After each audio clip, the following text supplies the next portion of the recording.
warahmatullahi wabarakatuh.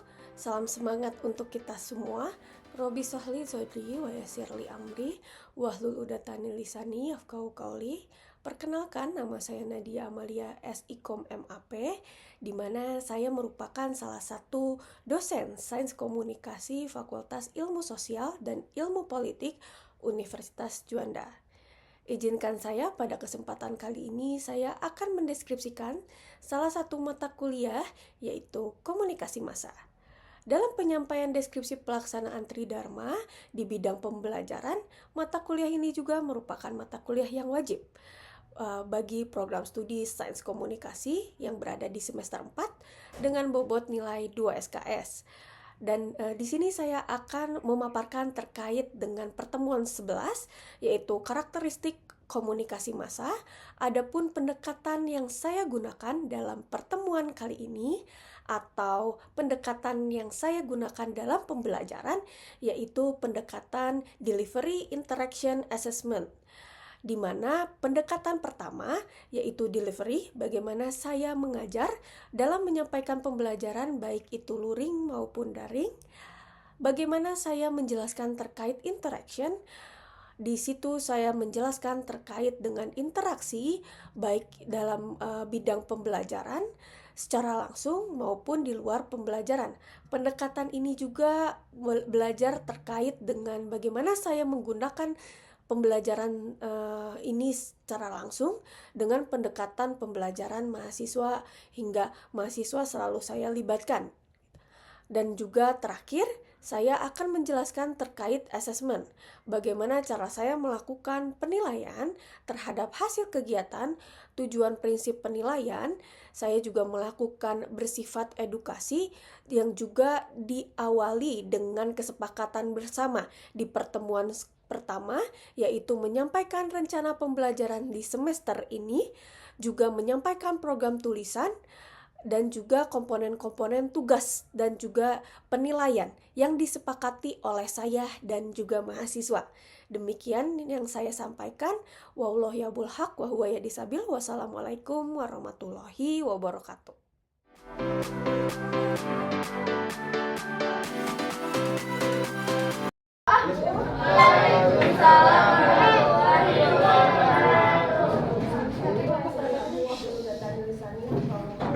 Kemarin kita sama-sama membahas terkait dengan komunikasi massa. Nah, sekarang kita akan sama-sama memasuki mata kuliah komunikasi massa, tapi kita membahas terkait karakteristik komunikasi massa. Nah, saya pengen tahu dari teman-teman semua, kalau kita membahas karakteristik komunikasi massa atau bahasa karakteristik itu identik dari bahasa apa sih? Kira-kira? Apa kira-kira karakteristik? Sebelum kita masuk komunikasi massa, karakteristik berarti ada apa aja tuh? Karakter, ciri-ciri, ada yang bilang ciri-ciri, ada yang bilang apa lagi? Sifat, terus ada lagi yang bilang apa lagi? Sifat, tadi ada yang bilang sifat, ada yang bilang ciri-ciri, terus apa lagi? Bentuk, terus ada apa lagi? Kalau kita bicara karakteristik ada apa lagi?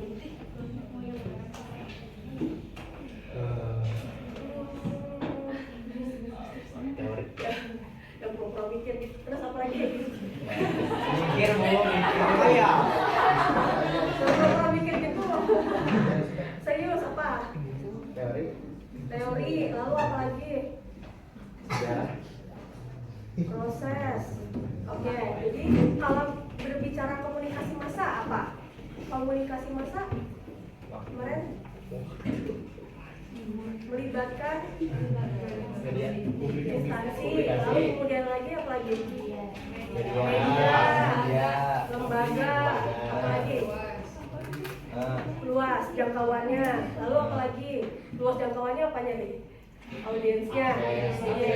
Ya, jadi karakteristik dari komunikasi massa ini memang bersifat tadi formal.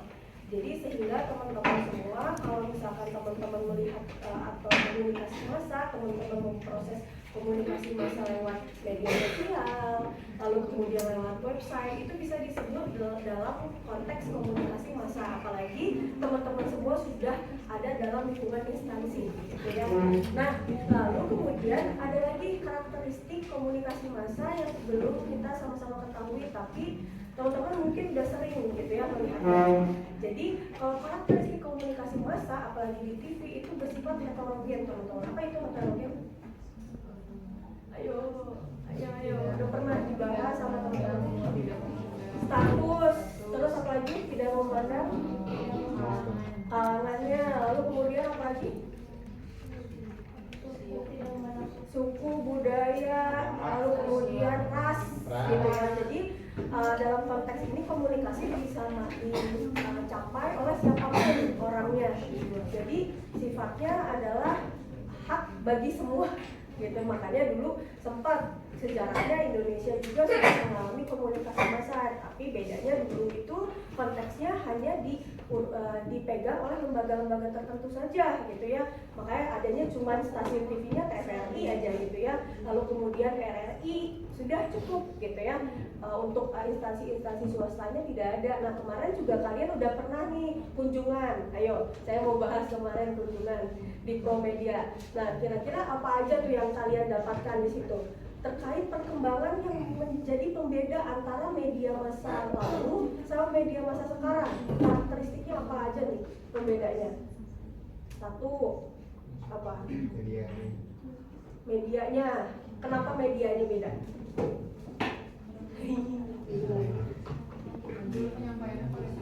Dulu penyampaiannya pakai koran, prosesnya lama. Nah, sekarang apa bedanya? Prosesnya cepat, gampang diakses, modern. Terus modern juga, dan bisa dipegang oleh semua kalangan. Makanya salah satunya media juga memfasilitasi influencer juga ya. Jadi, nah itu dia. Nah, kalau misalkan ternyata influencer menggunakan media massa untuk menginformasikan, nah itu dalam konteks dari komunikasi massa mereka harus ada keterlibatan dengan instansi, sehingga saat mereka mencoba untuk mengungkapkan beberapa konten-konten mereka, maka mereka harus ada instansi tertentu, baru kita bisa dalam masuk konteks komunikasi massa yang kita bahas selama ini, gitu ya. Komunikasi massa yang kita bahas selama ini adalah komunikasi massa yang terafiliasi oleh lembaga organisasi formal maupun tadi. Jadi sehingga nggak bisa tuh kita main upload dan lain sebagainya, itu masuk dalam konteks komunikasi massa enggak. Tapi kalaupun media massa itu masuk, gitu ya. Kalau media massa saja itu masuk, tapi kalau masuk dalam konteks komunikasi massa yang kita bahas selama ini, itu tidak masuk, teman-teman, gitu ya. Jadi jangan sampai setelah ini kalian mau bikin instansi nih ke Promedia mau ngajuin, gitu ya. Nah, itu nggak bisa kalau misalkan teman-teman tidak ada keterlibatan instansi resmi. Jadi minimal kalian ada keterlibatan instansi resminya dulu. Nah, lalu kemudian pesannya itu bersifat umum. Kenapa umum? Kenapa umum?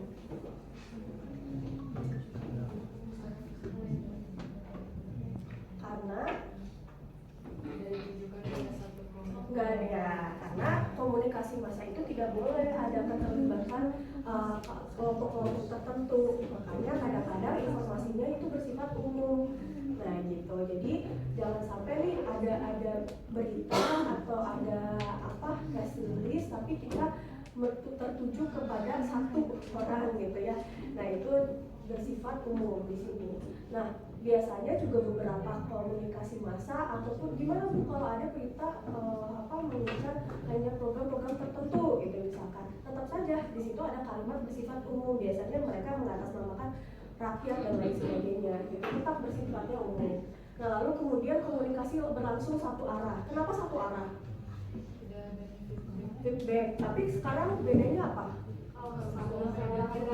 Ada komentar, bahkan di web juga sudah ada komentar, gitu ya.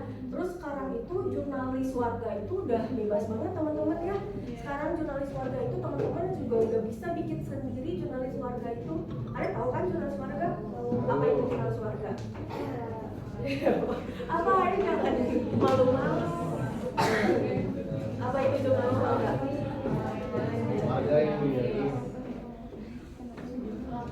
Warga yang ada di kejadian langsung Ya, langsung dipublikasi gitu ya, langsung dipublikasi. Jadi jurnalis warga itu dulu, zaman dulu mereka itu harus ada organisasinya sendiri.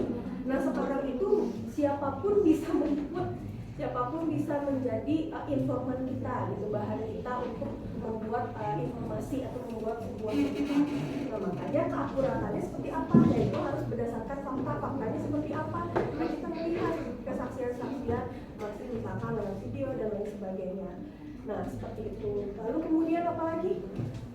Kalau koran itu bersifat satu arah, tapi bedanya kalau sekarang udah ada platform gitu ya, platform sehingga beberapa komponen itu kita sudah terbiasa tuh ada timbal balik. Kadang-kadang sering ya kita melihat liputan membahas apa, lalu ada timbal balik dan lain sebagainya. Nah lalu kemudian di sini teman-teman harus kita ketahui bahwa media massa juga punya gatekeeper. Apa itu gatekeeper? Kemarin udah dibahas juga gatekeeper. Ayo, lumayan lagi proses penjaringan sebelum dipublikasikan. Nah biasanya gatekeeper tuh apa aja sih di instansi itu, sebagai apa divisinya? Satu, editor, apalagi? Reporter. Belum tepat ya. Siapa lagi? Pimret. Terus siapa lagi? Diatur. Gitu ya. Jadi mereka ini adalah orang-orang yang melihat langsung gitu ya, melihat langsung proses pemberitaan sampai akhirnya berita itu muncul di media. Kira-kira dia bisa membayangkan kira-kira audiensnya akan merespon seperti apa dengan kalimat-kalimat yang sudah diedit oleh wartawannya gitu ya. Nah biasanya wartawan hanya menyerahkan nih ke Pimret, tapi Pimretnya mengolah lagi, oh ini ada kalimat-kalimat yang kurang tepat. Nah di situ dia bisa melihat jangkauannya lebih luas lagi ke depan seperti apa gitu ya. Jadi gatekeeper itu wajib ada di komunikasi massa, gitu ya, komunikasi massa gitu ya. Jadi teman-teman di sini ada yang RSP, ada yang humas juga kan kemarin gitu ya, mencoba untuk jadi humas. Itu kan pasti ketuanya ngeliat dulu ya artikelnya kayak gimana nih. Oh ini mah jangan diberitain karena di sini belum ada melibatkan misalkan dari promedianya dan lain sebagainya. Nah itu harus ada screening dari atasannya dulu langsung gitu. Jadi jangan main humasnya ngirimin aja ke instansi, nggak bisa gitu ya, misalkan ke media dan lain sebagainya, nggak bisa. Kita harus pantau gitu oleh ketuanya gitu ya, ketua Himakom atau ketua dari humasnya gitu memproses itu. Nah lalu kemudian di sini juga komunikasi massa mengandalkan peralatan teknis. Nah peralatan teknisnya itu seperti apa? Salah satunya kamera, lalu apalagi kalau sekarang pakai apa? Handphone, mic, lalu apalagi? Ya paling vital loh apalagi. Yang paling vital bisa menyebarkan semuanya paling vital. Wifi. Cewek-cewek wifi ya. Jadi wifi, SIM gitu ya. Terus pulsa internet gitu ya. Nah itu adalah yang sekarang jaringan yang paling dibutuhkan oleh komunikasi massa itu sendiri.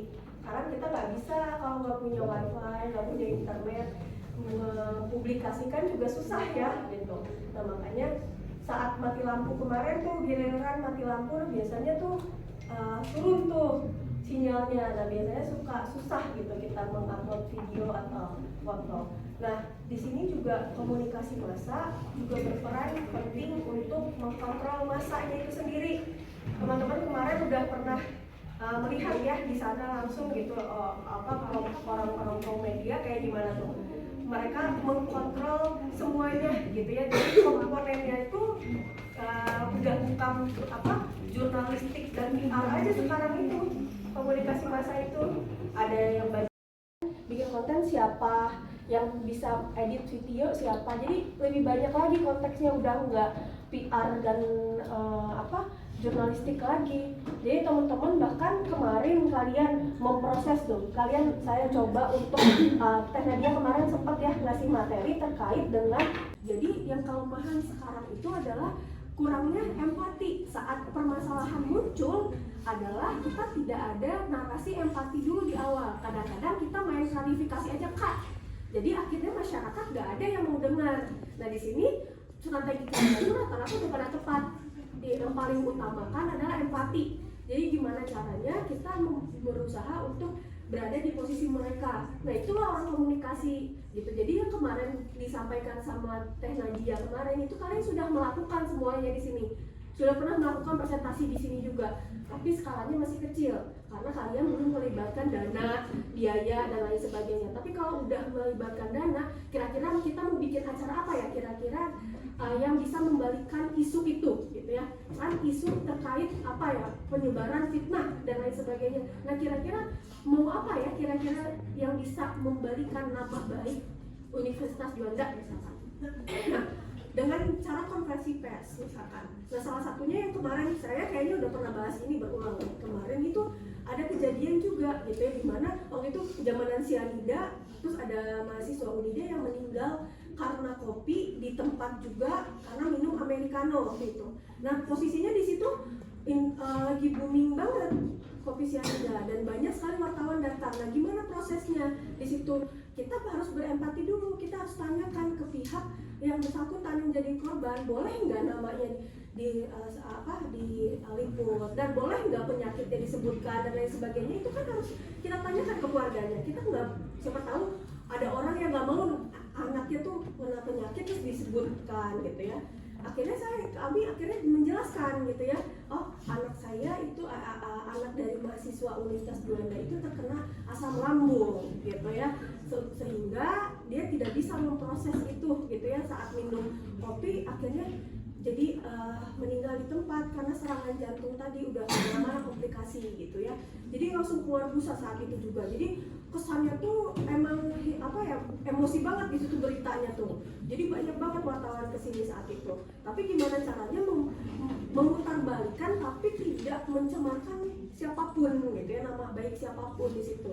Nama Unida baik pun korbannya gitu. Jadi berempati dulu, narasi empati dulu, turut berduka cita atas meninggalnya Ananda siapa. Lalu kemudian kita kasih tahu bahwa Ananda tersebut itu mengidap penyakit lambung, lalu kemudian saat itu dia tidak makan cukup, minum kopi dan lain sebagainya. Nah narasi itulah yang akhirnya membuat narasi berbalik gitu ya, berbalik, tidak menyalahkan situasi yang ada karena prosesnya itu seperti percis sekali saat kopi cyanida itu booming, KKL di sana, KKN di sana, lalu kemudian juga bersama teman-teman yang lain. Jadi kasusnya seolah-olah itu sama gitu ya. Dan itu yang harus kita ketahui bahwa komunikasi massa dalam lingkup teman-teman semua adalah gimana teman-teman bisa menangani itu.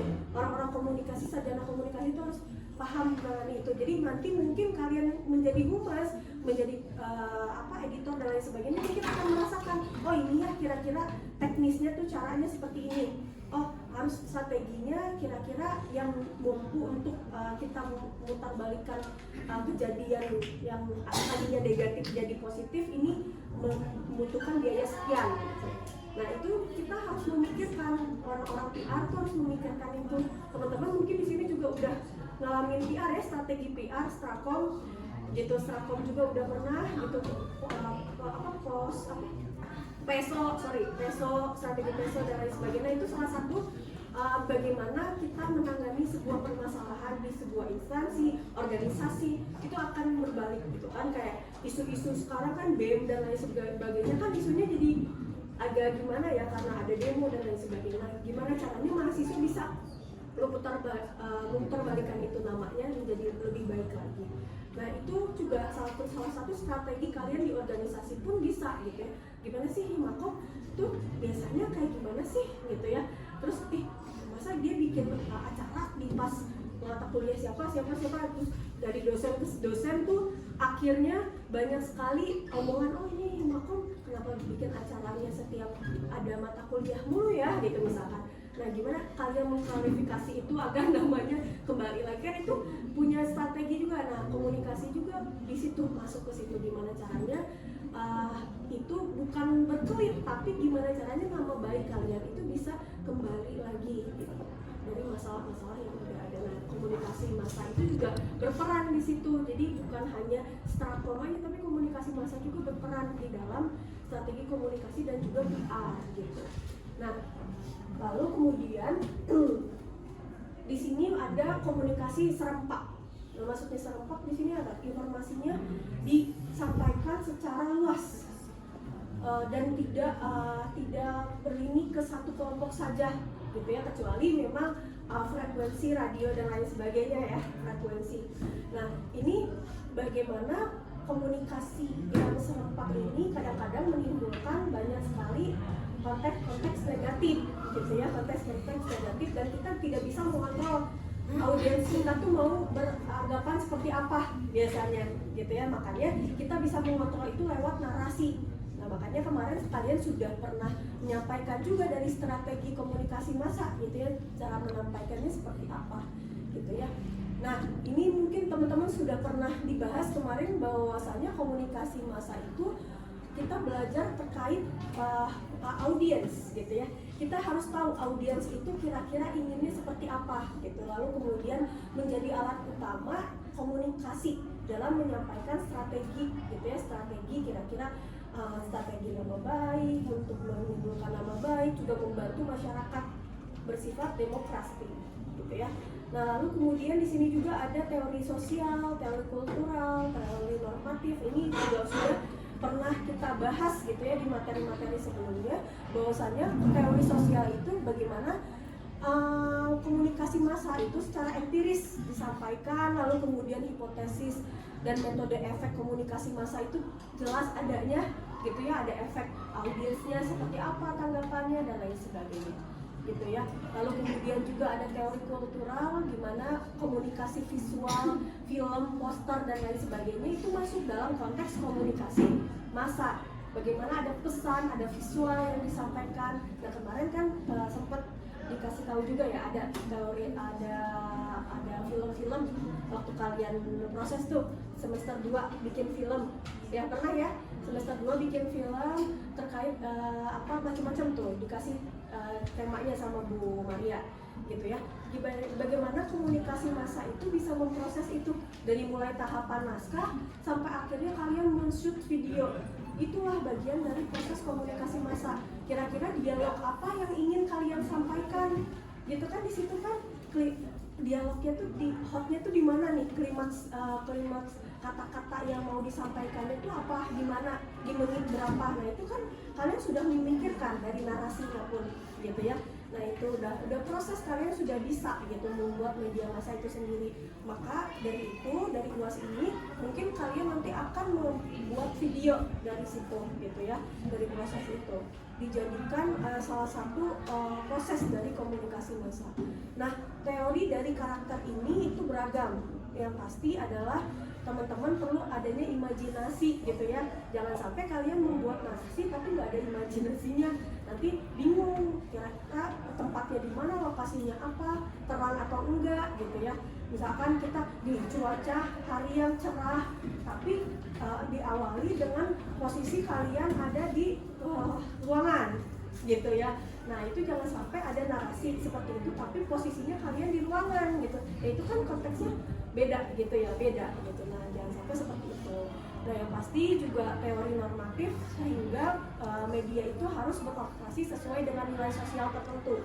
Nggak boleh tuh agak melenceng gitu ya, ada bahasa-bahasa oh kita boleh menyukai sama jenis dan lain sebagainya. Nah, itu bahasa-bahasa yang berkaitan dengan politik dan lain sebagainya yang keluar dari norma kita, undang-undang gitu dan lain sebagainya, baiknya dihindari. Nah kalaupun ada, itu menjadikan berita aja gitu ya, berita atau pesan-pesan moral yang nantinya akan disampaikan gitu ya. Kayak kalian lah bikin berita apa ya, seperti video iklan media massa gitu ya, iklan sosial dan lain sebagainya, biasanya suka ada seperti itu ya, berhenti merokok atau berhenti memakai narkoba dan lain sebagainya. Itu kan biasanya ada cuplikan-cuplikan anak-anak yang amburadul dan lain sebagainya, itu dijadikan sebagai contoh saja gitu ya, bahwa misalnya apa-apa yang dipakai atau narkoba, rokok itu akan menyebabkan gangguan kesehatan dan lain sebagainya, itu boleh gitu dimasukkan, tapi berdasarkan moral-moral yang ada, tidak boleh ada tampilan-tampilan darah dan lain sebagainya. Itu kayak kemarin juga dibahas di Promedia bahwa jangan sampai kita meliput berita ada darahnya dan lain sebagainya, bahkan ada yang strawberry kayak gitu aja suka disebut darah gitu ya. Nah makanya kita harus reminder di bawahnya, di note gitu. Nah itu kalian perhatikan juga nanti saat bikin video ya. Lalu kemudian ada teori operasional, sehingga teori ini juga berfokus pada aspek praktis, sehingga membahas secara media ini bekerja seperti apa.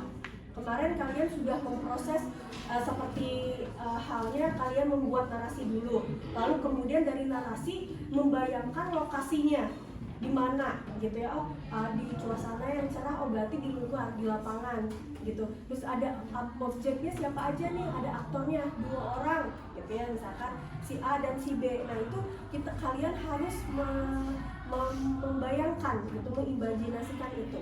Lalu kemudian ada common sense, di sini mengacu pada pemikiran setiap individu komunikasi massa, sehingga masing-masing orang itu punya kriteria dari medianya itu sendiri. Gitu, jangan sampai kita misalkan membuat kadang-kadang suka ada aja sih ya di TikTok itu kita memakai foto gitu, pakai foto dibikin kolase video gitu. Tapi kita kalau bisa kita bisa bisa membayangkan bahwa media foto itu cocoknya di mana, media mana.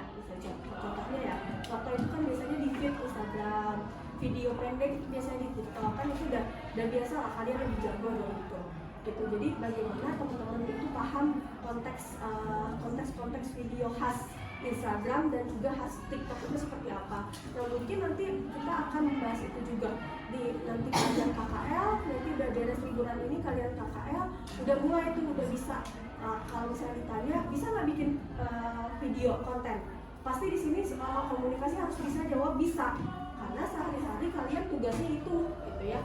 Nanti juga mungkin ada materi-materi terkait dengan itu gitu. Sampai di sini ada pertanyaan teman-teman terkait dengan komunikasi massa? Sudah tidak ada ya? Baik, mungkin cukup sekian dari saya. Wassalamualaikum warahmatullahi wabarakatuh. Waalaikumsalam.